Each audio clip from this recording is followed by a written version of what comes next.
Picture this. It's 1966, and you pull up to a stoplight in your brand-new Impala SS. Next to you, a Plymouth GTX with dual quads sticking through the hood starts revving.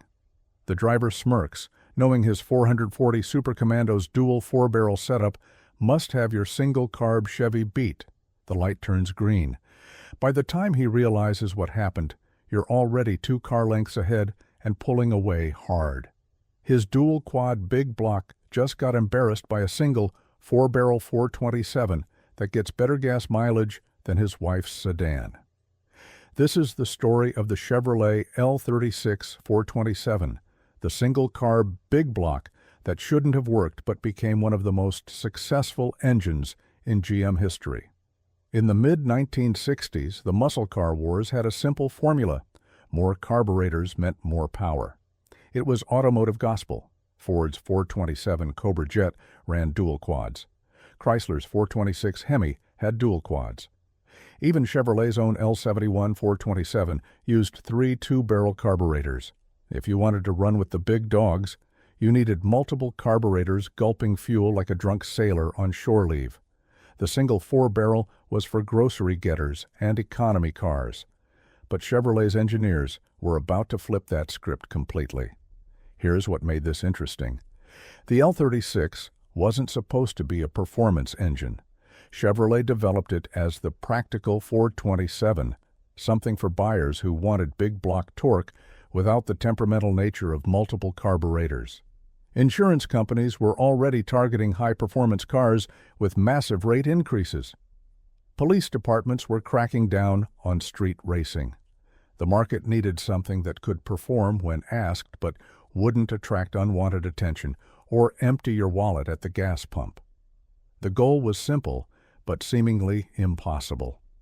Create a 427 cubic inch engine that could match dual quad performance, deliver reasonable fuel economy, start reliably in any weather, and pass emissions requirements that were getting tighter every year, all with a single 4-barrel carburetor. The foundation was Chevrolet's Mark IV big block architecture, introduced in 1965 as the mystery motor that dominated NASCAR before anyone knew what it was. This wasn't just a bored and stroked 409, it was a complete redesign with canted valves, improved port angles, and strengthened bottom end. The block could handle over 700 horsepower in race trim. But for the L36, Chevrolet's engineers had different priorities. They started with the cylinder heads. While the high-performance L71 and L88 variants used rectangular port heads with massive flow potential, the L36 received oval port heads. Now, before you think this was a downgrade, let me explain why this was genius.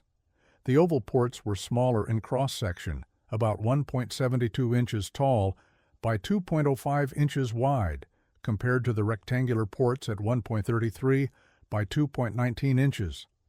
Less area meant higher velocity at lower RPMs.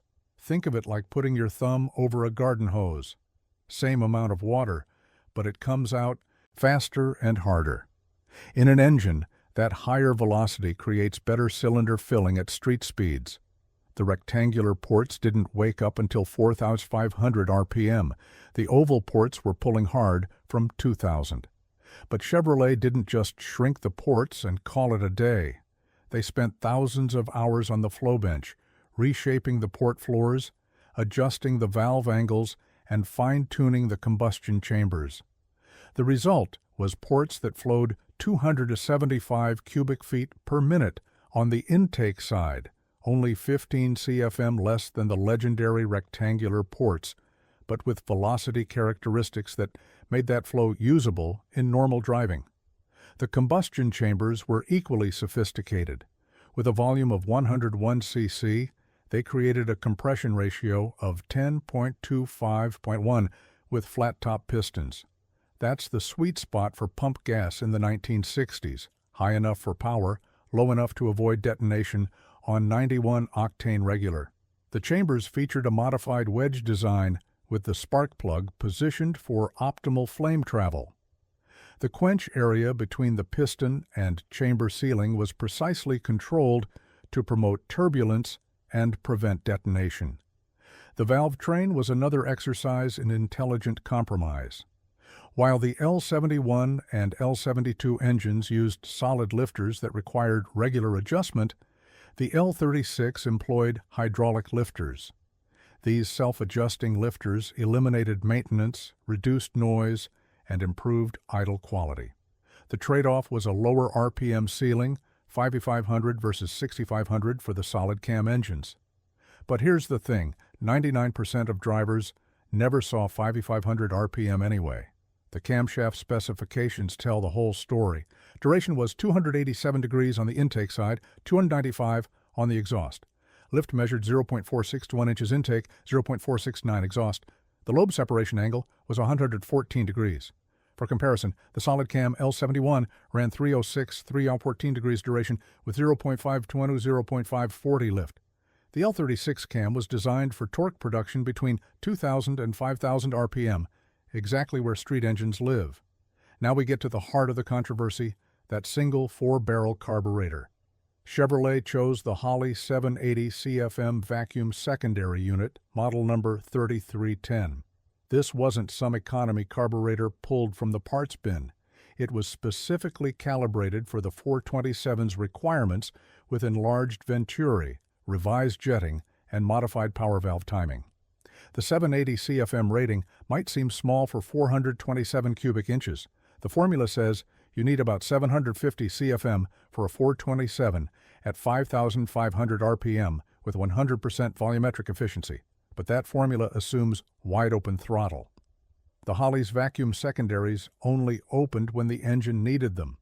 At part throttle, you were running on the primaries alone, about 350 CFM. This meant excellent throttle response, smooth transitions, and surprisingly good fuel economy. The intake manifold was equally clever. The aluminum dual-plane design featured divided runners that created a 180-degree firing separation between cylinders, feeding from the same side of the carburetor. This generated a stronger pulse, signal to the carburetor, improving fuel atomization. The runners were sized to maintain velocity while providing adequate volume. The plenum area under the carburetor was carefully shaped to distribute the air-fuel mixture evenly to all 8 cylinders. Let's talk about those numbers everyone cares about. The L36 was rated at 390 horsepower at 5,400 RPM and 460 pound-feet of torque at 3,600 RPM. Now, 390 horsepower might not sound impressive compared to the L71's advertised 435 or the L88's rumored 550. But remember, these were gross ratings, measured without accessories, exhaust systems, or air cleaners. The real difference was smaller than the numbers suggested. But here's where it gets interesting. Independent dyno testing in 1967 showed the L36 actually producing 365 horsepower at the wheels through a Turbo 400 automatic. Using the standard 15% drivetrain loss calculation, that suggests about 430 horsepower at the flywheel, significantly more than advertised. Why would Chevrolet underrate it? Insurance companies. A 390 horsepower rating kept premiums manageable. A 430 horsepower rating would have priced it out of reach for most buyers. The torque curve was the L36's party trick.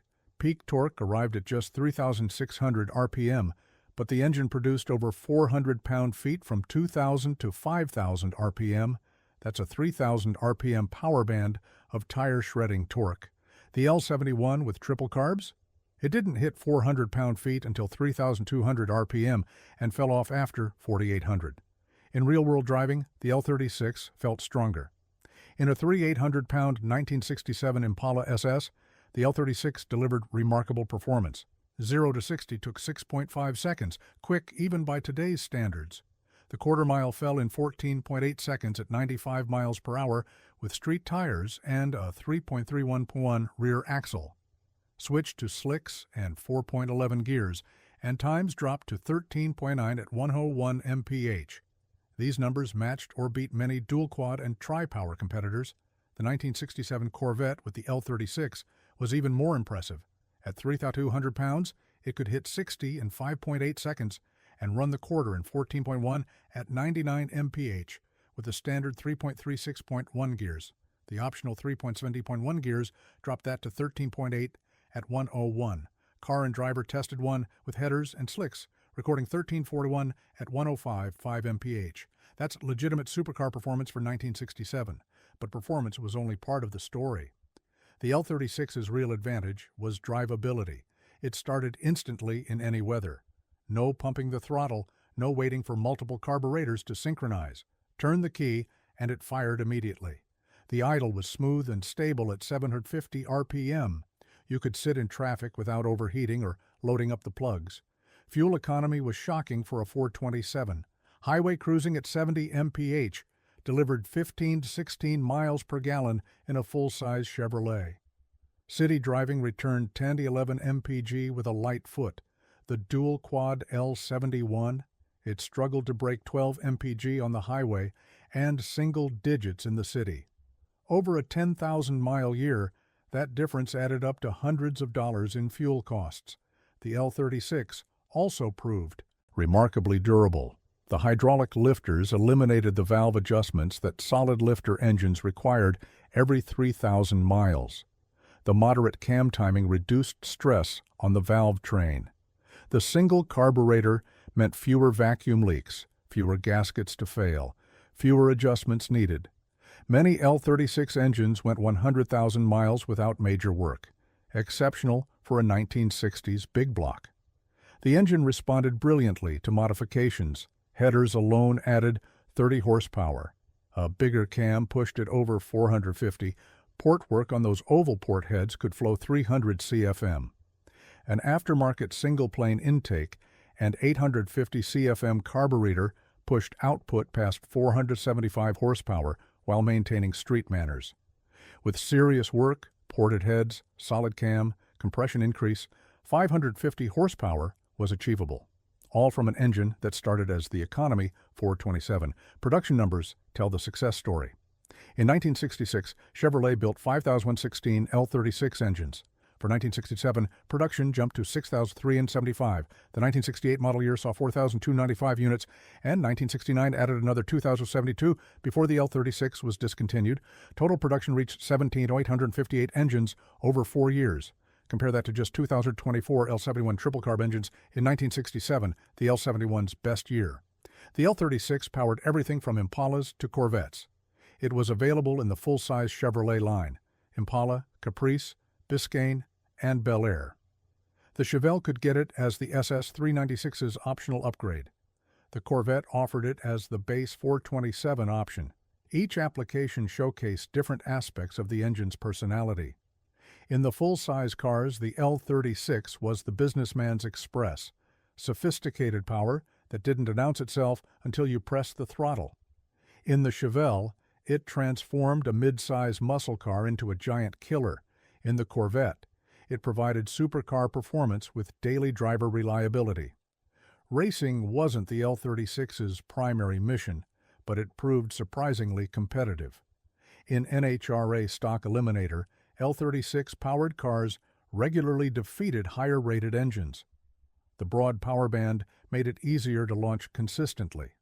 The hydraulic cam's softer hit helped maintain traction. Many racers discovered the L36 was faster than its spec sheet suggested. The street racing scene loved the L36 for different reasons. It looked stock under the hood, no intimidating velocity stacks or chrome valve covers, just a single air cleaner that could pass for a 327. Sleeper status was valuable when money was on the line. Many unsuspecting victims learned too late that the innocent-looking single-carb 427 was anything but slow. The engineering philosophy behind the L36 influenced Detroit for decades. It proved that bigger wasn't always better, that multiple carburetors weren't necessary for performance, that drivability and power weren't mutually exclusive. The lessons learned from the L36's oval port heads influenced cylinder head design through the 1970s and beyond. Consider the context of 1966-1969. Emissions regulations were tightening. Insurance companies were cracking down. Safety advocates were calling for horsepower limits. Gas prices were rising. The traditional muscle car formula of maximum power at any cost was becoming unsustainable. The L36 offered a glimpse of the future, sophisticated engineering delivering performance through efficiency rather than brute force. The L36's true genius was its balance. It made 85% of the L88's power with none of the headaches. It delivered 95% of the L71's performance with better fuel economy. It provided big block torque with small block manners. It was fast enough to satisfy any reasonable driver, but refined enough for daily use. In many ways, it was the perfect street engine. Modern builders still seek L36 cores for restoration projects. The oval port heads are prized for their combination of flow and velocity. The forged steel crank and rods handle serious power increases. The 2-bolt main blocks can be converted to 4-bolt splayed caps for extreme builds. Original L36 engines command premium prices in the collector market. But the L36's greatest legacy isn't in collector value or racing victories. It's in proving that intelligent engineering beats brute force. That efficiency and performance can coexist, that sometimes less is more. Every modern engine that delivers big power from a single throttle body owes something to the L36's example. The story gets even better when you examine specific applications. Take the 1968 Caprice, for instance.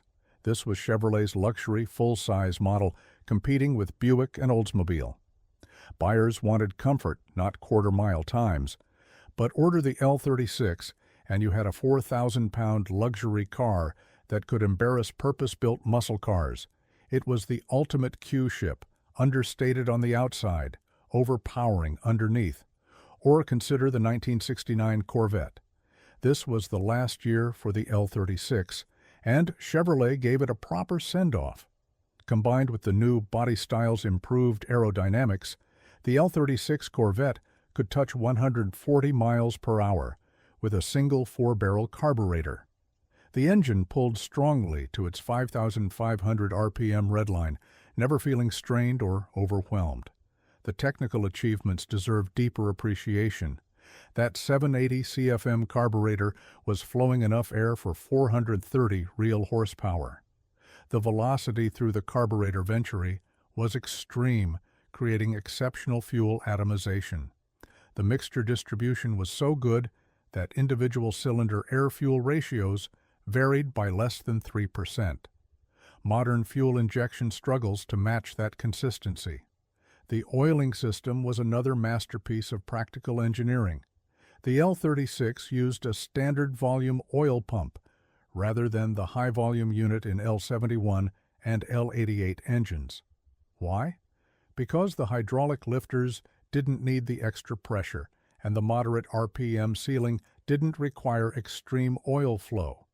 The result was less parasitic power loss and reduced oil temperature.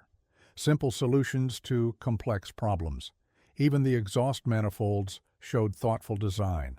While not equal-length headers, they featured improved flow paths compared to standard big block manifolds.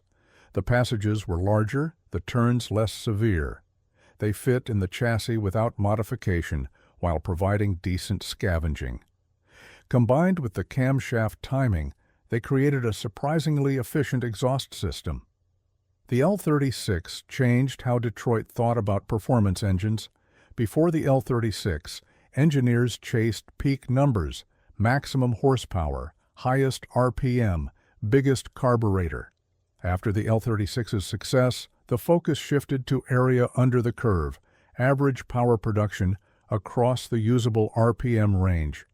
It's why modern engines focus on torque curves rather than peak figures. Think about what Chevrolet accomplished. They took a 427 cubic inch race engine architecture and transformed it into something your grandmother could drive to church. They matched the performance of exotic multiple carburetor setups with a single Holley. They delivered muscle car acceleration with family car fuel economy. They created a big block that started like a small block and idled like a six-cylinder. The human element matters too. The L36 was developed by a team led by Dick Kynath, who later became Chevrolet's chief engineer. Zora Arkus Duntov, the father of the Corvette, insisted on the L36 for the 1967 Corvette lineup because he knew most buyers needed reliability more than racing performance.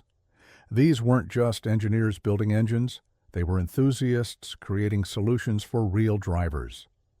The L36 story is really about the democratization of performance.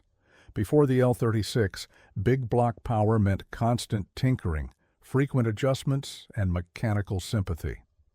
After the L36, anyone could own and operate a legitimate, high-performance engine. You didn't need to be a mechanic or racer, you just needed to turn the key and drive. As we look back from today's perspective, with twin-turbo V6 engines making 400 horsepower while delivering 30 mpg, the L36's achievements might seem quaint. But remember, this was 1966. Computer modeling didn't exist. Flow benches were primitive. Engineers worked with slide rules and intuition. The fact that they created an engine this sophisticated with those tools is remarkable. The L36 proved that American engineers could do more than just make things bigger. They could optimize, refine, and balance. They could solve multiple problems simultaneously. They could create engines that satisfied enthusiasts, accountants, and insurance companies equally. That's not compromise. That's genius.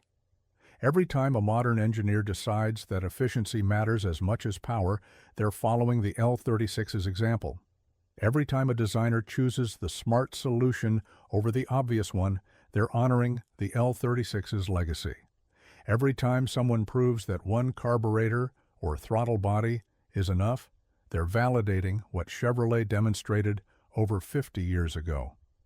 The Chevrolet L36 427 remains one of the most successful big block engines ever built, not because it was the most powerful or exotic, but because it was the most intelligently designed. It delivered everything buyers wanted with none of the traditional big block headaches. It proved that thoughtful engineering beats brute force every time. So the next time someone tells you that you need dual quads, triple carbs, or modern fuel injection to make serious power, remind them of the L36, the single-carb 427 that shocked everyone by doing more with less. The engine that redefined what a big block could be. The perfect balance of performance and practicality that showed Detroit a better way forward. What's your favorite sleeper engine story? The one that proved conventional wisdom wrong? Drop a comment and let's talk about the engines that changed the game by breaking the rules. And if you enjoyed this deep dive into one of Chevrolet's most underrated power plants, make sure to subscribe because we're just getting started exploring the engineering marvels that defined American performance.